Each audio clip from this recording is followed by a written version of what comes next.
શિયાળ અને વાણિયો એક ગામમાં એક હોશિયાર પરંતુ બહુ ચાલાક શિયાળ રહેતો હતો. તે હંમેશા બીજાને છેતરવાનો વિચાર કરતો. એ જ ગામમાં એક વાણિયો રહેતો હતો, જે બહુ મહેનતી અને ઈમાનદાર હતો. તેની દુકાનમાં અનાજ, દાળ અને ગોળ વગેરે વસ્તુઓ રહેતી. એક દિવસ શિયાળને બહુ ભૂખ લાગી. તે વાણિયાની દુકાને ગયો અને બોલ્યો, "વાણિયા ભાઈ, મને થોડું અનાજ ઉધાર આપો.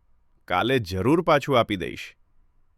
વાણિયાએ વિચાર્યું કે ભૂખ્યા ભૂખ્યા પ્રાણીને મદદ કરવી જોઈએ, એટલે તેણે અનાજ આપી દીધું.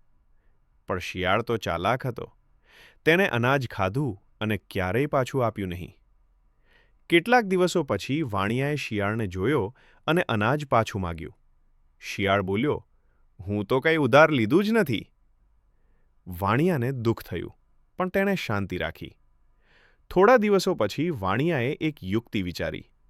એક દિવસ વાણિયાએ મોટો હાંડલો ભરેલો ગોળ દુકાન બહાર રાખ્યો.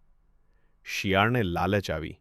તે બોલ્યો, "વાણિયા ભાઈ, આ ગોળ મને થોડી વાર માટે આપો." વાણિયાએ કહ્યું, "હા, લઈ જા, પણ ધ્યાન રાખજે, સાચું બોલવાનું ભૂલશો નહીં." શિયાળ ગોળ લઈને ભાગ્યો, પણ રસ્તામાં તે લપસી ગયો અને આખો ગોળ જમીનમાં વહી ગયો.